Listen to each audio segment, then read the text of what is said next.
सांगत होतो की वारकरी संप्रदायाचे हे जे व्यासपीठ आहे सर्वांना एकत्रित येऊन सर्वांना समानतेने पाहणारं व्यासपीठ आहे। तळील्या वरिल्या खालच्या मजल्यावर बसला म्हणून वेगळं पक्वान्न आणि वरच्या मजल्यावर बसला म्हणून वेगळं पक्वान्न असा भेदभाव वारकरी संप्रदाय करत नाही। बस मग कोणत्याही जातीतील असो कोणी असो त्याला वेगळं वेगळं मानल्या जात नाही। त्या दिवशी आदरणीय शांतीब्रह्म गुरुवर्य भास्करगिरीजी बाबा यांच्या समवेत त्या ठिकाणी विश्व हिंदू परिषदेचं त्या ठिकाणी संमेलन झालं, संत संमेलन। त्या संमेलनामध्ये महाराष्ट्राचं मुख्य ज्यांच्याकडे नेतृत्व आहे आदरणीय मिलिंद भाई त्यांनी फार सुंदर एक वाक्य वापरलं संप्रदायाच्या विषयी। म्हणजे विश्व हिंदू परिषदेची स्थापना भारत स्वातंत्र्यपूर्व काळात झाली आणि तेव्हापासून आजपर्यंत विश्व हिंदू परिषद धर्मरक्षणाचं कार्य करत आहे। पण त्यातल्या त्यात सर्वात जास्त धर्मरक्षणाचं कार्य जर कोणी केलं असेल बिनबोभाट कुठल्याही प्रकारचा भेदभाव न करता तर ते वारकरी संप्रदायाने केलेलं आहे असं स्पष्ट आणि प्रांजळ मत त्यांनी त्या ठिकाणी सर्वांच्या समोर परखड मत त्या ठिकाणी मांडलं। विठ्ठल विठ्ठल विठ्ठल विठ्ठल। कारण संप्रदायाने यातायाती धर्म नाही विष्णुदासा निर्णय हा ऐसा वेदशास्त्री। येताना तो फक्त वैष्णव म्हणून आला पाहिजे एवढाच फक्त काय आहे तेवढीच अट आहे, बाकी काही नाही। वारकरी म्हणून आला पाहिजे वैष्णव म्हणून आला पाहिजे तो कोणत्याही जाती धर्मातील काही असू द्या न पाह्याती कुळाचा विचार भक्त करुणा करे ज्ञानाबाई भक्त करुणा करे न पाह्याती कुळाचा विचार भक्त करुणा करे ज्ञानाबाई भक्त करुणा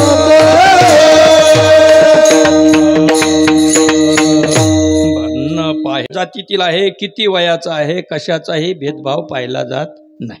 बस भक्त करुणा कर ज्ञानाबाई कारण ज्ञानोबरायांपासूनच चालत आलेली ही परंपरा आणि म्हणून या वारकरी संप्रदायामध्ये सर्वच जाती धर्मातील संत महात्मे झाले। कबीर मोमीन लतीफ मुसलमान शेणान हवीजान विष्णुदास कान्हो पात्रा खोदू पिंजारी तो दादू भजनी अभेदू हरीचे पायी तो संपूर्ण अभंग पाहून घ्या। सर्व तळागाळातील सर्व जाती धर्मातील वारकरी म्हणून जे आले ते संत या पदवीपर्यंत पोहोचले। म्हणजे संप्रदायाने सर्वांचा आविर्भाव सर्वांना एकत्रीकरण करून सर्वांना अंतर्भूत करून घेतलेला आहे ही संप्रदायाची उदारता आहे। विठ्ठल विठ्ठल विठ्ठल। अर्थात हे कार्य करणारे संतच काय आहेत उदार आहेत। संतच उदार असल्यामुळे त्यांनी या संप्रदायाची जी रचना केली संप्रदायाची उभारणी केली ती देखील कुठल्याही प्रकारचा भेदभाव रहित आहे। आणि म्हणून संत महात्म्यांचं हे कार्य जसं उदारतेचं आहे तसं उदारतेच्या बाबतीमध्ये आणखी उदाहरणं आपण पहा। ज्या भूतलावरती आपण राहतो ती असणारी जमीन जन्म झाल्यापासून तो मरेपर्यंत या जमिनीवरती आपण राहतो। अनेक प्रकारचे कार्य या जमिनीवरतीच करतो पण त्या जमिनीने कधी आपल्याला भाडं मागितलेलं नाही। जमीन ज्याच्या नावावर आहे ज्याच्या सातबारा ज्याच्या नावावर आहे त्याने भाडं मागितलं असेल परंतु जमिनीने स्वतःहून कधी कोणताही प्रकारचा कर आकारलेला नाही। त्याचं कारण का स्वतः जमीन ही उदार आहे। एक आहे संत महात्म्यांनी किंवा आपल्या ऋषीमुनींनी त्या जमिनीची कृतज्ञता स्वतः मानलेली आहे। जसं की लहानपणी आपल्याला शिकवले जायचं कराग्री वसते लक्ष्मी करमध्ये सरस्वती करमुलेच गोविंद प्रभाते करदर्शनम। लहान असताना पद्धत असायची पूर्वी शिकवलं जायचं। आता थोडंसं शिकवणं थोडं कमी पडलं पण शिकवलं जायचं। लहान मुलाला बोलता यायला लागलं की तेव्हापासूनच शिकवलं जायचं कराग्री वसते लक्ष्मी करमध्ये सरस्वती करमुलेच गोविंद प्रभाते करदर्शनम। कराग्रे म्हणजे बोटाच्या भागावरती कर मध्ये म्हणजे हा मुख्य जो कर तळवा आहे हाताचा आणि हाताची सुरुवात जिथं होते असं असणारं मनगट या तीन ठिकाणी तीन देवतेंचा निवास आहे। कराग्रे वसते लक्ष्मी करमध्ये सरस्वती करमुलेच गोविंद प्रभाते करदर्शनम। सकाळी उठल्यानंतर प्रभाते पहाटच्या वेळेस आपण हाताचं दर्शन घ्यावं ही परंपरा। त्यानंतर पुढचा श्लोक फार महत्त्वाचा आहे भूमातेची कृतज्ञता व्यक्त करणारा श्लोक आहे. अंथरुणावरून उठल्यानंतर पहिला पाय जमिनीवर टाकण्याच्या अगोदर काय म्हणायचं तर तिथं शिकवलं जायचं. शाळेमध्ये देखील पूर्वी घेतलं जायचं. समुद्रवसने देवी पर्वतस्तन मंडिते विष्णुपत्नीं नमस्तुभ्यं पदस्पर्शम क्षमस्वमी. हे भूमाता, मी तुझ्यावरती निवास करतोय. आता मी तुला भूमीला स्पर्श करणार आहे आणि माझ्या पायाचा स्पर्श तुला होणार आहे. म्हणून हे भूमाता मला तू काय कर, माफ कर. विष्णुपत्नीं नमस्तुभ्यं पदस्पर्शम क्षमस्वमे. विष्णुपत्नी असणाऱ्या ही भूतल माता पृथ्वी, तुला माझा नमस्कार आहे आणि मी तुला माझा पाय लागणार म्हणून क्षमा मागतो. Widal Widal. कृतज्ञता भूमातेची आहे. तर ही चालत आलेली परंपरा कदाचित जरी बंद पडली तरी पण काही अंशी संत महात्म्यांच्या परंपरेमध्ये ती चालू राहणार आहे. आणि म्हणून कशा करता सांगतो की भूमातेचे अशा पद्धतीने उपकार ज्यांनी मानले त्यांना तर ती आधार देणारच आहे, पण ज्यांनी असे उपकार मानले नाही त्यांना देखील आधार कोण देते? भूमाता देते. जे कृतज्ञता व्यक्त करतात त्यांच्याविषयी प्रेम सारखंच आहे, आणि ज्यांनी कृतज्ञता व्यक्त केली नाही त्यांना देखील भूमाता तशा प्रकारचा त्रास देत नाही. म्हणजे भूमातेची ही असणारी काय उदारता आहे. पृथ्वी असेल, पृथ्वीला निर्माण करणारं पाणी असेल, पाण्याला निर्माण करणारा अग्नी असेल, अग्नीला निर्माण करणारं वायू असेल, आणि वायू ज्यामध्ये राहतो किंवा हे चारही महाभूत ज्याच्यात राहतात, असं सर्वांना अधिष्ठान असणारं आकाश तत्व, या आकाशापासून पृथ्वीपर्यंत सर्व काय आहेत? उपकारी आहेत. विठ्ठल विठ्ठल विठ्ठल विठ्ठल.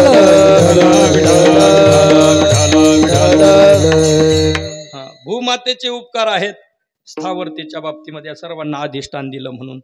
आणि या पृथ्वीला निर्माण करणारं पाणी त्याचे देखील किती उपकार आहे सर्वांना माहिती आहे. पाण्याला जीवन म्हटलेलं आहे. जीवन हे जसं अत्यावश्यक आहे, जगणं जसं अत्यावश्यक आहे, तसं जगण्याला जीवन म्हणजे पाणी सुद्धा काय आहे? आवश्यक आहे. आणि ते शुद्ध असावं, चांगलं असावं. पाणी तेरा रंग कैसा जिसमें मिलाय वैसा, ते सर्वांना सामावून घेणारं आहे, पण तरी देखील गाळून वगैरे घेऊन आपल्या शरीराला ते उपकारक आहे. आणि तसंही पीक पाणी सर्व काही पिकवायचं असेल तर त्याद्वारा ते उपकारक आहे. पाणी असं कधी म्हणत नाही की हा वाघ म्हणून हिंस्र पशु आहे आणि गाय थोडीशी गरीब आहे, मग गायीची फक्त तहान हरवू, तहान भागवू, आणि व्याघाला म्हणजे वाघाला मात्र विष होऊन मारू, असा भेदभाव कोण करत नाही? पाणी करत नाही. ज्ञानोबराय बोलतात, गायीची तृषा हरू का व्याघ्रा विष होऊन मारू, ऐसे नेनेची गा करू तो ये जैसे विठ्ठल विठ्ठल. म्हणजे पाणी भेदभाव करत नाही. गाय गरीब आहे म्हणून फक्त गरीब असलेल्या गायीचीच तहान भागवायची, आणि वाघ थोडासा आक्रमक आहे म्हणून त्याची तहान भागवायची नाही, असा भेदभाव पाणी करत नाही.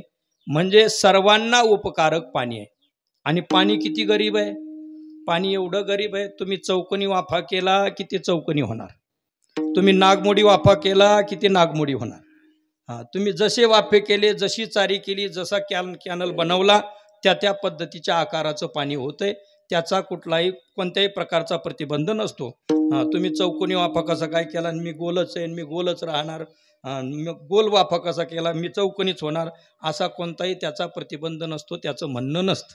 बस जसं तुम्ही असेल तसं. माळीये जेवते नेले तेवते निवांतची गेले, तया पाणी ऐसे केले व्हावे गा. रुजूत आहे पाण्यामध्ये.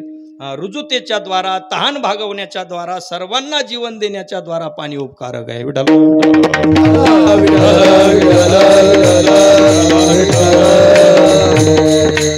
पाण्याला निर्माण करणारा अग्नी तो देखील उपकारक आहे. म्हणजे घरामध्ये धान्य आहे आणि पाणी देखील आहे, पण जर त्याला शिजवण्याकरता अग्नी नसेल तर पाककृती करता येत नाही. उदक अग्नी धान्य झाल्या घडी पाक, एका विनय एक कामन, एका विनय एक कामन, एका विनय एक कामन, एका विनय एक कामन. उदक गदी धान्य झालं घडे पाक, उदक गदी धान्य झालं घडे पाक, एका विनय एक कामन, एका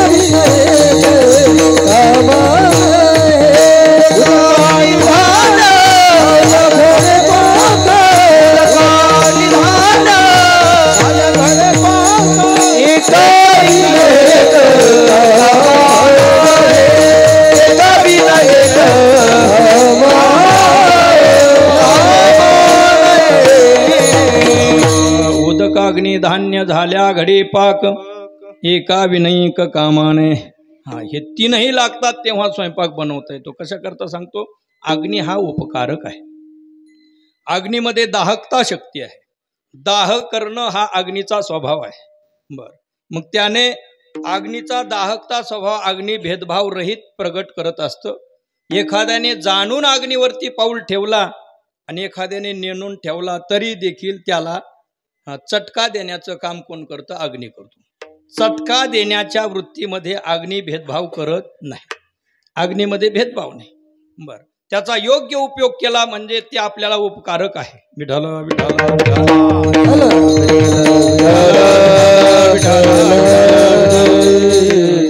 अग्नीची वृत्ती पाहिली उपकारक आहे. अग्नीला निर्माण करणारं पाणी वायू देखील उपकारक आहे. कोरोनाच्या काळामध्ये पाहिलं, ज्यांना ज्यांना गॅस सिलेंडर मिळाला नाही, म्हणजे वायूचा बरं का, प्राणवायूचा सिलेंडर मिळाला नाही, त्यांचे काय हाल झाले हे सर्वांनी पाहिलेले आहेत. म्हणजे वायू देखील उपकारक आहे. आणि या सर्वांना सामावून घेणारं आकाश तत्व म्हणजे ही पोकळी ही उपकारक आहे. आता यामध्ये थोडासा न्यूनता आहे. या चारही मध्ये थोडीशी न्यूनता आहे, ती आकाशामध्ये नाही. आणि जशी आकाशामध्ये नाही तशी संतांमध्ये देखील नाही. विठ्ठल विठ्ठल विठ्ठल पृथ्वी, पाणी, अग्नी आणि वायू हे चारही उपकारक आहेत आपण पाहिलं. पण परिणामी कधी कधी ते अपायकारकही ठरलेले आहेत, ठरू शकतात. भूमाता सर्वांना आधार देते, पण कधी कधी अपायकारक ती ठरू शकते. तिच्यामध्ये प्रचंड लाव्हारस वगैरे निर्माण झाला आणि तो ज्वालामुखी म्हणून जेव्हा वर येतो तेव्हा भूकंप होतो. त्याला धरणीकंप, भूकंप वगैरे म्हणतात. त्याद्वारा भूमाता देखील आपल्याला अपायकारक ठरू शकते. त्याद्वारा ती अपाय करू शकते. म्हणजे तिच्यामध्ये अपाय करणं हा देखील एक गुणधर्म आहे. तिला निर्माण करणारं पाणी अत्यंत रुजू आहे, सोज्वळ आहे, सर्वांची तहान भागवतं. हे जरी खरं असलं तरी देखील पण जर ते जोरात महापुराच्या रूपामध्ये जर आलं तर सर्वांना वाहून नेण्याची क्षमता देखील ठेवतं. कारण पाण्या इतकं नरम काहीच नाही आणि पाण्या इतकं कठीणही कोणी नाही. ते कठीण जर झालं तर कठीणाती कठीण खडकाला देखील कापून नेतं.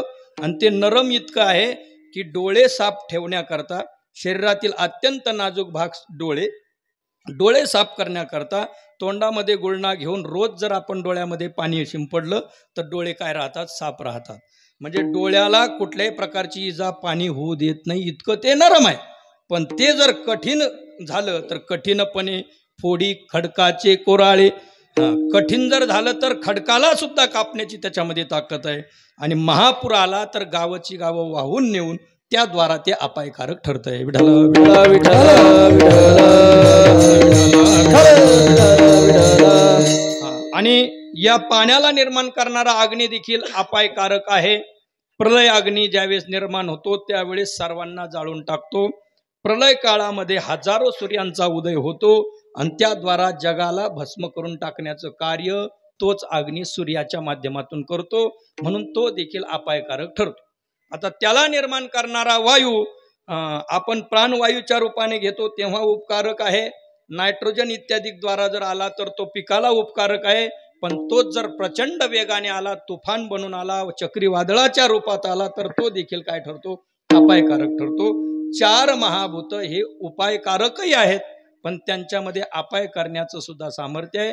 पण यांना सामावून घेणारं आकाश बस ते आतही आहे, बाहेरही आहे. या चारींच्या आतमध्ये आहे, या चारींच्या बाहेर आहे. या आकाशाला न कुणाचा ताप आहे, न कुणाचा ओलेपणा आहे. सर्वांपासून निर्लिप्त असं आकाश आहे. आकाश तत्व सर्वांमध्ये असून मी आहे असं सांगत नाही. माझा कुठलाही त्रास कुणाला होऊ नये याची खबरदारी कोण घेतं, आकाश घेतं. आकाशामुळे कुणाला कधीही कोणता त्रास नाही. आकाश हे सर्वत्र वसावे, आकाशाने सर्वत्र राहावं ही आकाशाला आज्ञा आहे. पण सर्वत्र राहून आकाश कधीही मी आहे असं भासवत नाही. बस व्यापक आणि उदास जैसे का आकाश तैसे जयाचे मानस सर्वत्र गा. ज्ञानोबराय बोलतात व्यापक आहे आकाश आणि व्यापक असून देखील कुणालाही कोणत्याही प्रकारची इजा ते करत नाही. आणि अशाच प्रकारची मानसिकता संत हृदयाची आहे. संत महात्मे देखील व्यापक हृदयाचे आहेत. व्यापक हृदयाच्या संत महात्म्यांनी कुठल्याही प्रकारचा उपदेश करत असताना भेदभाव केलेला नाही. विठ्ठल विठ्ठल विठ्ठल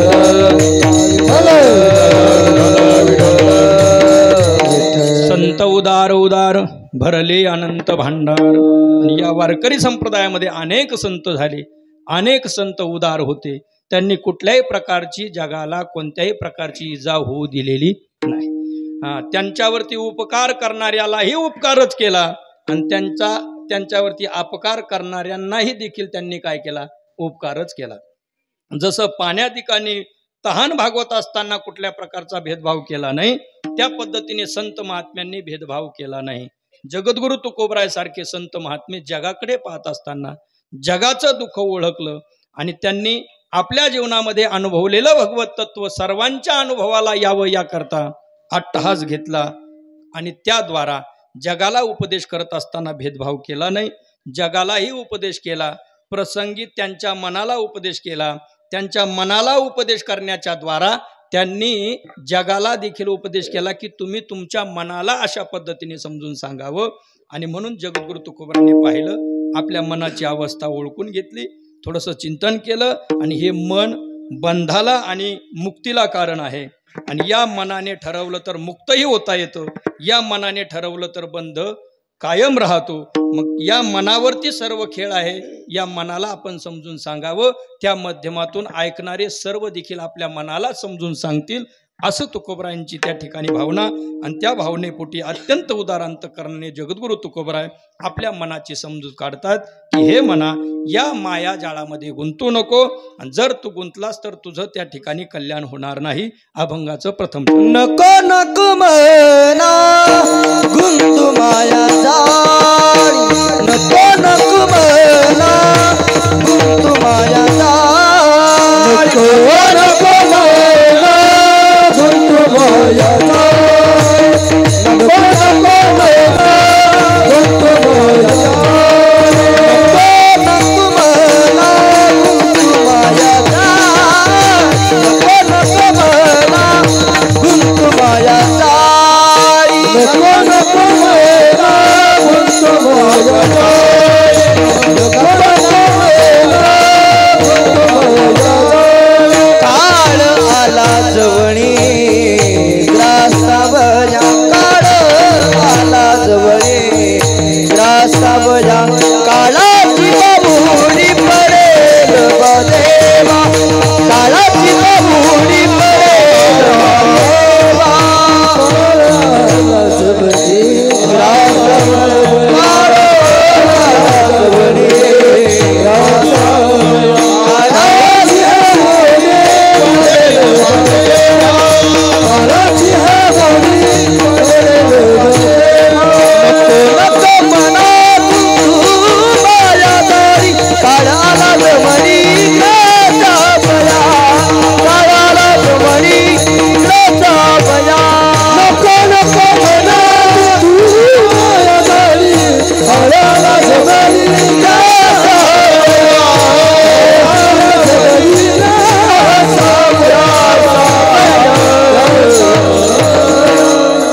नको नको मना गुंतू माया जाळी, काळ आला जवळी ग्रासावया.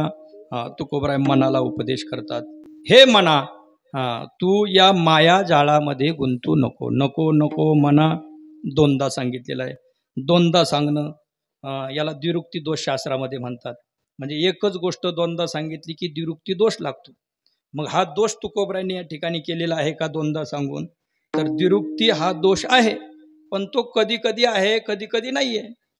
कधी कधी तो आदरवाचक ठरतो आणि कधी कधी अभ्यासार्थक ठरतो.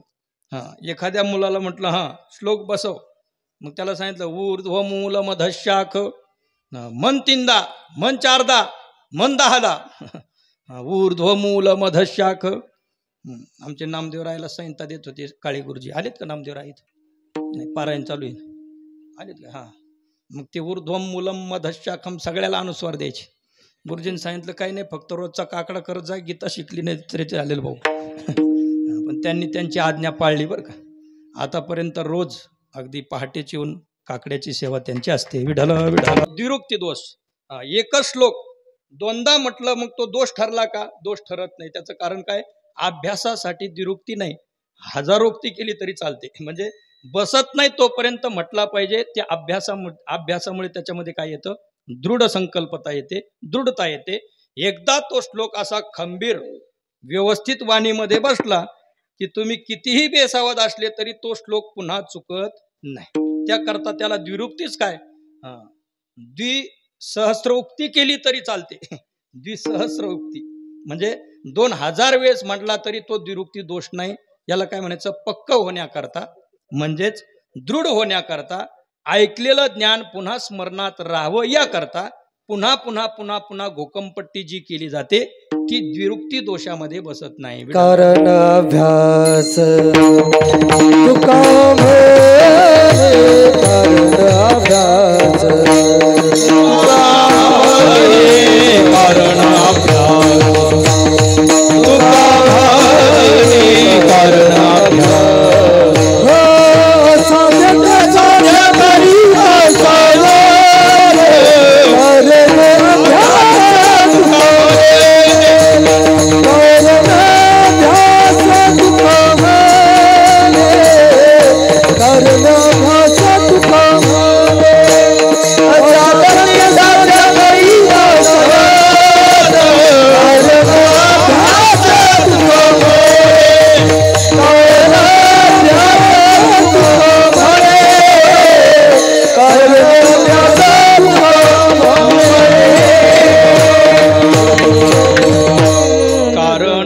कारण तुका म्हणे, असाध्य ते साध्य करिता सायास. कारण अभ्यास तुका म्हणे, असाध्य ते साध्य करण्याकरता सायास करावे लागतात. पुन्हा पुन्हा पुन्हा पुन्हा त्या गोष्टी कराव्या लागतात. आणि एकदा की तो अभ्यास झाला की मग असाध्य गोष्टी साध्य होतात. विठ्ठल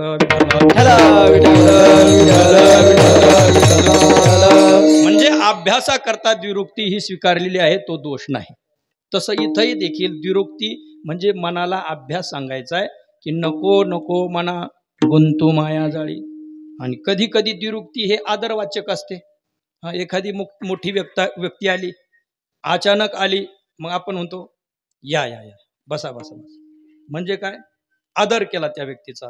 मग या म्हटलं, एकदा म्हटलं असतं तरी चाललं असतं, पण एकदा म्हटल्यानंतर ते थोडं उद्धट वाचक दिसलं असतं. या बसा म्हणजे अर्थ तोच झाला बसा, पण थोडासा त्याचा उद्देश बदललेला दिसतो. पण या या या बसा बसा. द्विरुक्ती केल्यानंतर समोरच्याचा आदर करण्याची वृत्ती. विठ्ठल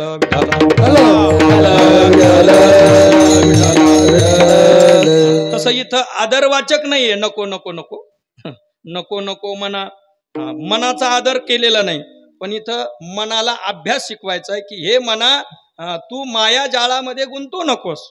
एकदा सांगितलं तो ऐकणार नाहीये, मन आहे ते. जे ऐकत नाही त्याचंच नाव मन आहे. माणसं फार निर्धारी असतात.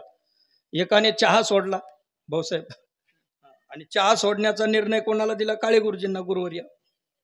मग दिंडी निघाली, म्हणले गुरुजी चहा सोडला. म्हणले बरं झालं व चांगलं झालं. दिवसभर चालून थकले. पहिला मुक्काम शिरेगाव गावी, आणि तिथं गेल्यानंतर ग्रामस्थांनी चांगला चहा बनवला सर्व दिंडीसाठी. मग त्यामध्ये जिरे, मोहरी, हळद नाही तुम्ही जागेत बा, म्हणजे जे चहाचे पदार्थ आहेत उत्कृष्ट मसाला तयार करून व्यवस्थित चहा बनवला. आणि असा चहाचा घमघमाट सुटला, काय सांगावं. आणि मग तो चहाचा सुगंध सुटल्यानंतर ज्याने सकाळी निश्चय केला होता की चहा सोडला, त्याने चहाचा सुवास घेतल्याबरोबर गुरुजी कुठे आहेत पाहिलं, आणि हळूच त्या गर्दीमध्ये एक कप घेतला आणि झुरका मारला. आता कसं असतं, गुरु ते गुरु असतात. कधी कधी गुरुंनी पाहूनही न पाहिल्यासारखं ते करत असतात. त्यांनी पाहिलं की भाऊ चहा सोडला, पण चहा घेऊन राहिलेत म्हणून पाहिलं, पण थोडीशी नजर चुकून पुन्हा इकडं बघितलं. चहा पिऊन पूर्ण झाल्यानंतर मग त्यांच्याकडे पाहिलं. म्हणले भाऊ चहा घेतला का, चहा सोडला ना. ते म्हणले हा सोडला पण घशात सोडला. सोडला म्हणे पण घशात सोडला. म्हणजे बोलता बोलता सकाळी जो निश्चय केला तो संध्याकाळपर्यंत टिकत नाही, ही आपली मनाची अवस्था. विठ्ठल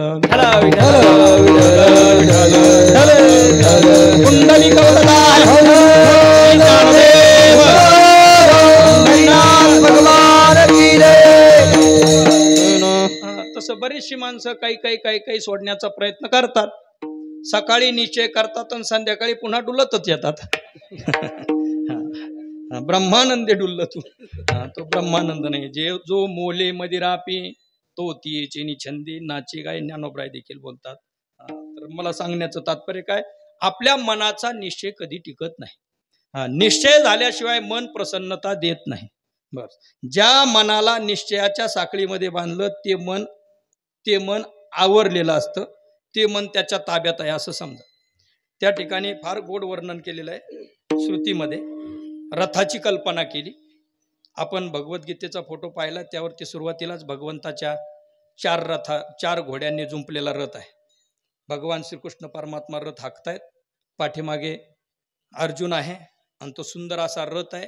ध्वजस्तंभावर असणारा मारुतरायांचा हातामध्ये ध्वज आहे आणि तो रथ असा चाललेला, 4 घोडे आहेत. तर तशी कल्पना श्रुतीमध्ये केली. फक्त 4 घोडे न जुंपतात, त्यामध्ये 5 अश्व जोडलेले आहेत.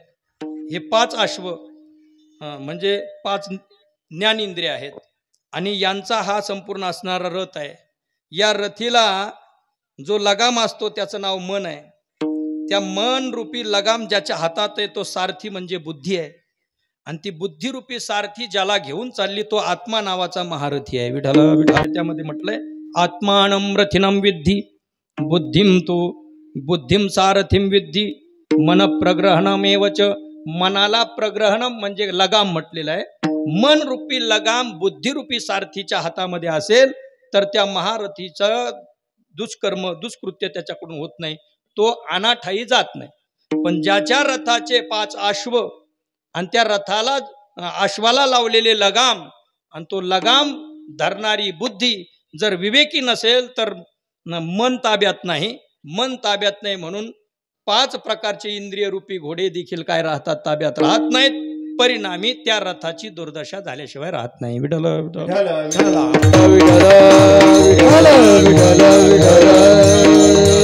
करुणाये त्याची करी विमंचनाने.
सुरुवात म्हटली, काय काय करीतो या मना परिनायके नारायणा. तुकोबरांनी मनाची तक्रार पांडुरंग परमात्म्याकडे म्हणे, देवा काय काय करू या मना. परिनायके नारायणा, हे नारायणा भगवंता माझं मन ऐकत नाही. मन कुणाचं? मन कुणाचं? माझं घरातील सगळे ऐकतात. पत्नीला काम सांगितलं ते ऐकते, मुलांना काम सांगितलं ते ऐकतात. एवढंच काय, प्रसंगी वडिलांना जरी एखादं काम सांगितलं ते सुद्धा ऐकतात. सांगता का तुम्ही काम वडिलांना? सांगत नका. जो लहान होतो तेव्हा भरपूर त्यांनी आपले कामं केले. आता आपण त्यांचं काम करायचं, कामच नाही करायचं. विठ्ठल विठ्ठल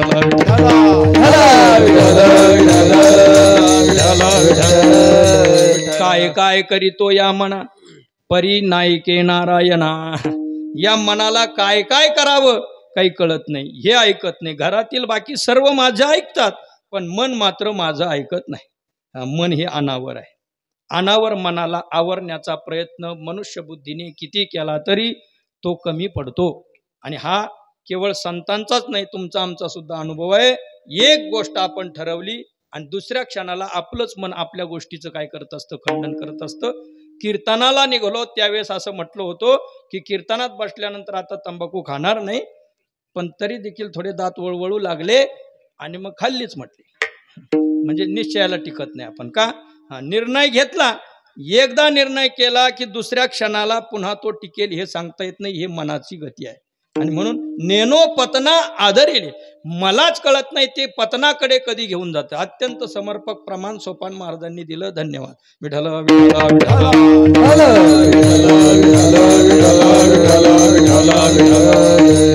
काय काय करू म्हणजे संत महात्म्यांचे देखील विचार मनाच्या पुढे काय होतात, थोडेसे थांबले.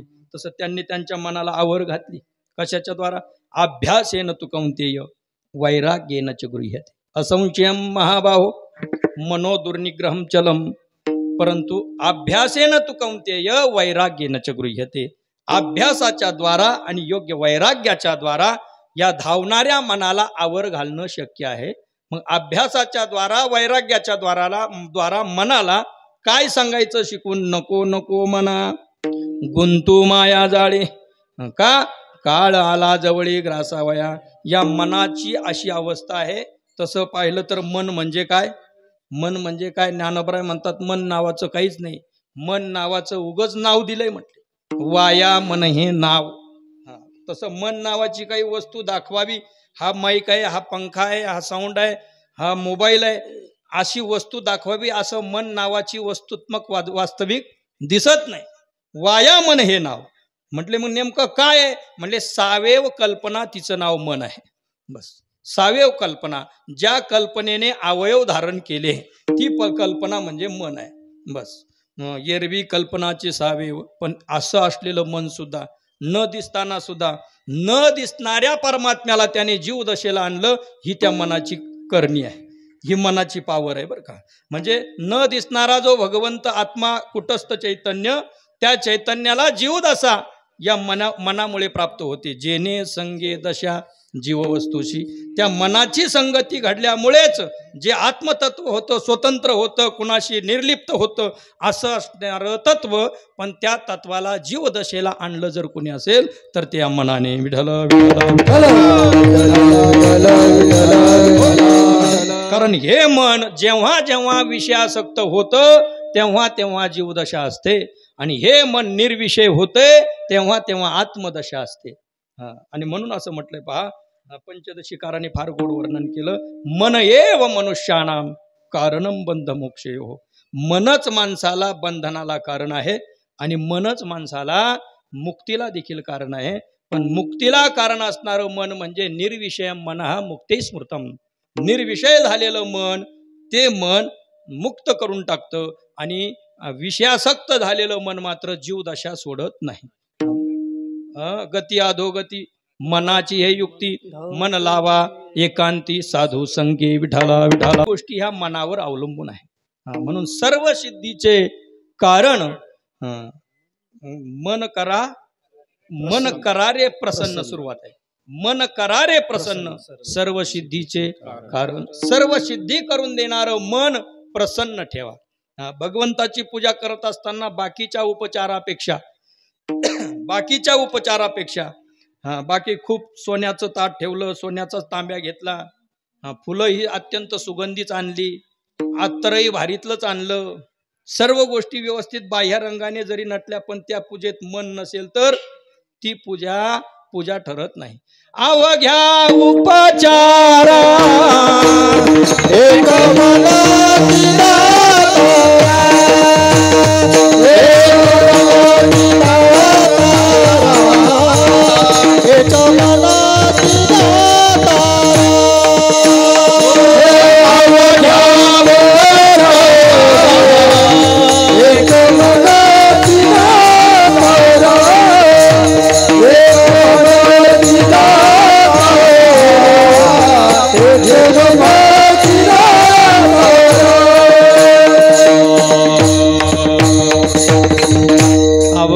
उपचारा.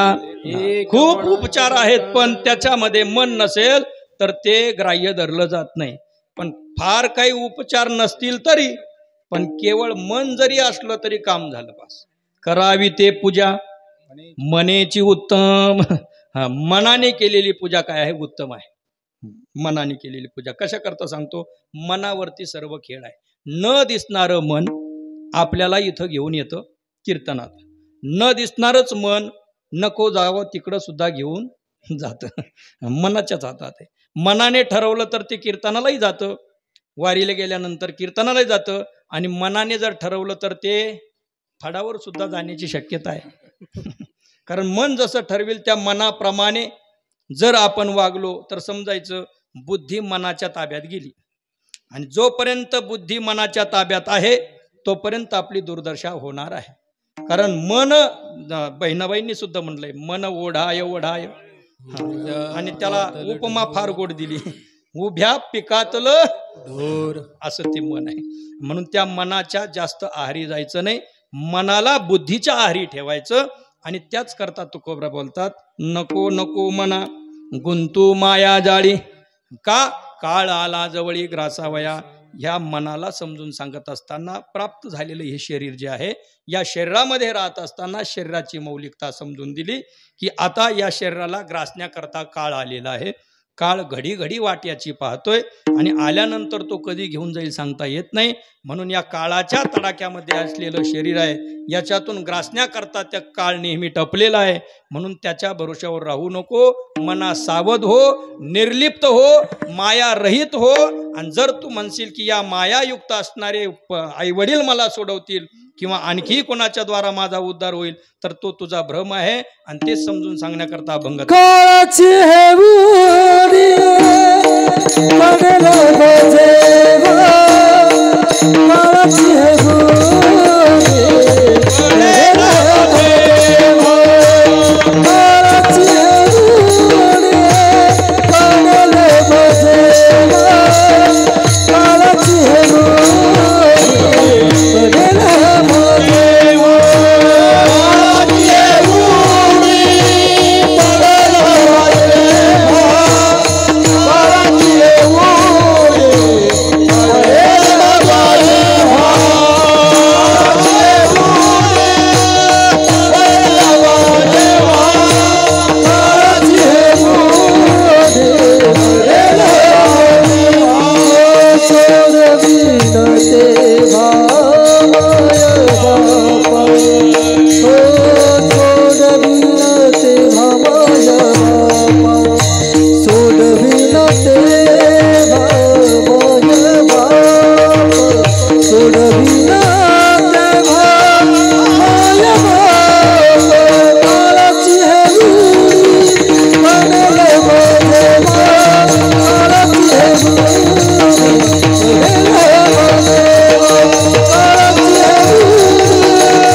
जवळी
सोडविना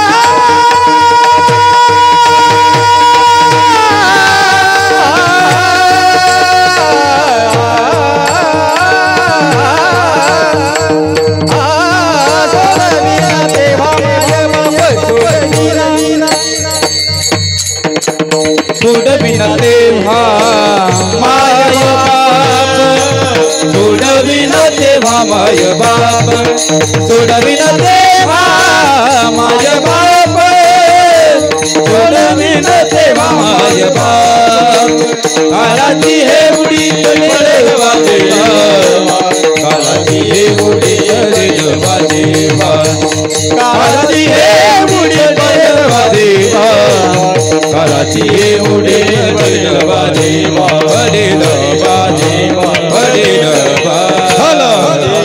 वया काळाची उडी पडेल बा जेव्हा सोडविना तेव्हा मायबाप. मध्यंतरी चाल कशी काय घेतली तुम्ही म्हणाल, पण आपल्या भागामध्ये जरी ती परंपरा माहिती नसेल पण फडकरी किंवा आळंदीमध्ये 3 चाले घ्यावाच लागतात. म्हणजे सुरुवातीच्या विठ्ठल विठ्ठल विठोबरक महिनंतर एक खेळू द्या त्याला. मध्यंतरी देखील चाल घेऊन ज्ञानेश्वर माऊलीनंतर देखील चाल होत असते. आणि आज बहुतांशी गायकवृंद सर्व आहेत, सर्व अगदी निष्काम सेवा करणारी सर्व मंडळी, आणि म्हणून आपण 3 चाली घेण्याचा निर्णय घेतलाय. असो, काळाची उडी जेव्हा पडते तेव्हा मायबाप आपल्याला सोडवत नाहीत असं मनाला समजून सांगतायत तुकोबर आहे. पण त्यांच्या मनाला समजून सांगण्याच्या माध्यमातून ते इथं बसलेल्यांना, न बसलेल्यांना आणि घरी बसून ऐकणाऱ्यांना, एवढंच नाही जगामध्ये जे जे जीव म्हणून जन्माला आले त्या प्रत्येकाला सांगतात की बाबांनो, तुम्ही सर्वांनी सावध राहिलं पाहिजे. काळाची उडी जेव्हा पडते तेव्हा आईबाप आपल्याला सोडवत नाहीत, आईबाप सुद्धा सोडवू शकत नाही. म्हणजे या मनाला निर्माण करणारे आईवडील सुद्धा सोडवू शकत नाहीत. तिथं इतरांची कोण कथा. म्हणजे आमचा फार मोठा वशिला आहे ते आम्हाला सोडतील तर ते देखील चालत नाही. सोडविना राजा सोडविना राजा देशीचा चौधारी सोडविना राजा देशीचा चौधारी सोडविना राजा देशीचा चौधारी सोडविना राजा देशीचा चौधारी सोडविना राजा देशीचा चौधारी सोडविना राजा देशीचा चौधारी सोडविना राजा देशीचा चौधारी सोडविना राजा देशीचा चौधारी आली कसोयरी भली भली आली कसोयरी भली भली आली कसोयरी भली आली कसोयरी भली आली कसोयरी भली भली आली कसोयरी भली भली काळाची हे उडी पडेल बाजेवा काळाची हे उडी पडेल बाजेवा काळाची हे उडी पडेल बाजेवा काळाची हे उडी पडेल बाजेवा काळाची हे उडी पडेल बाजेवा काळाची हे उडी पडेल बाजेवा काळाची हे उडी पडेल बाजेवा काळाची हे उडी पडेल बाजेवा सोडविना राजा देशीचा चौधरी. देशीचा राजा आणि चौधरी म्हणजे अधिकारी. नाही तर तुम्ही घ्याल बरं का तेव्हा आडनाव, म्हणजे चौधरी भाऊ सोडू शकत नाही असा त्याचा अर्थ घ्यायचा नाही. अर्थ काय घ्यायचा, चौधरी म्हणजे अधिकारी कोणी, राजाचा मोठा अधिकारी, ज्याच्याकडे आपला वशिला आहे. ज्याचा मोठा वशिला त्याचं कुत्र, पण तो वशिला सुद्धा तिथं चालत नाही. का चालत नाही त्याचं कारणच असं आहे, वशिला ज्यांचा आपण लावला तो स्वतः तरलेला नसतो. ज्याचं नाव आपण सांगतो तो राजा स्वतः तरलेला नाही. ज्या मातापित्यांच्या भरोश्यावरती आपण आहे ते देखील स्वतः तरलेले नाहीत. राजा नाही, अधिकारी नाही, देशीचा चौधरी नाही, कोणी तरलेला नाही. जो स्वतः तरलेला असतो तो दुसऱ्याला तारू शकतो. जो स्वतः बंधनात अडकलेला आहे तो दुसऱ्याला कसं काय सोडणार. 2 हरणं आहेत, एक जाळ्यात गुंतलेला आहे आणि दुसराही जाळ्यात गुंतलेला आहे. मग एक म्हणतो मी तुला सोडवतो, मी तुला सोडवतो, त्याच्या म्हणण्याला काही अर्थ नाही. सुटण्याचा मार्ग ज्याने त्याने ज्याच्या त्याचा सोडायचा आहे. बरं, इथं असं आहे, जसा जसा उपाय आपण करू तसा तसा अपाय होत चालतो. मनोमार्गे गेला तो तेथेच मुकला. या मनाच्या गतीने चालला की आणखी गुरपडतो. जसं सुटायाचा काही करीतो उपाय तव देखे पाय गोविले. ते हरिण जसं जास्त जास्त तरपड करेल तितकं तितकं जास्त त्या जाळ्यामध्ये गुरफटलं जातं. एखादा धान्याच्या त्या जवसाच्या पेवामध्ये एखाद्याला टाकलं आणि तो वर येण्याकरता जितका जास्त प्रयत्न करेल तितका जास्त तो खाली खाली खाली खाली जसा जातो. त्या पद्धतीने जो स्वतः डुबलेला आहे तो दुसऱ्याला तारू शकणार नाही. मग कोण तारू शकतो? सतरती सतरती स लोकांस तारयती. तो तरतो आणि दुसऱ्याला देखील तारून नेतो. ते असे संत महात्मे स्वतः तरले आणि दुसऱ्याला देखील तारून नेतात. मग त्यांना कुणी तारलं? त्यांना ज्याने हातामध्ये चक्र धारण केलेलं आहे असा जो चक्रपाणी त्यांनी तारलेला आहे. आणि म्हणून त्या चक्रपाणी शिवाय आपल्याला कोणी सोडणार नाही. त्याचं भजन कर म्हणा असं मनाला समजून सांगतात की चक्रपाणी शिवाय तरणोपाय नाही. ते अभंगाचं तुका म्हणे तुला तुका म्हणे तुला सोडविला कोणी. तुका म्हणे तुला सोडविला कोणी. तुका म्हणे तुला तुका म्हणे तुला तुका म्हणे तुला सोडविना कोणी. तुका म्हणे तुला सोडविना कोणी. तुका म्हणे तुला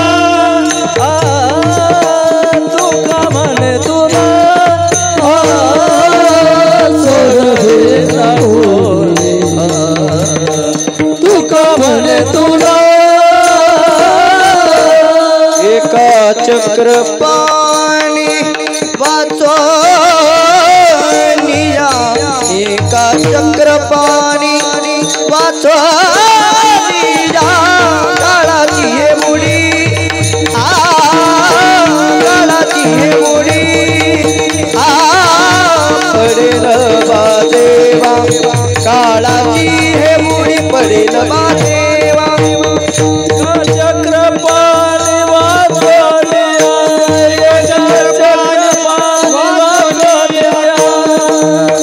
काळाची हे मुडी काळाची हे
आ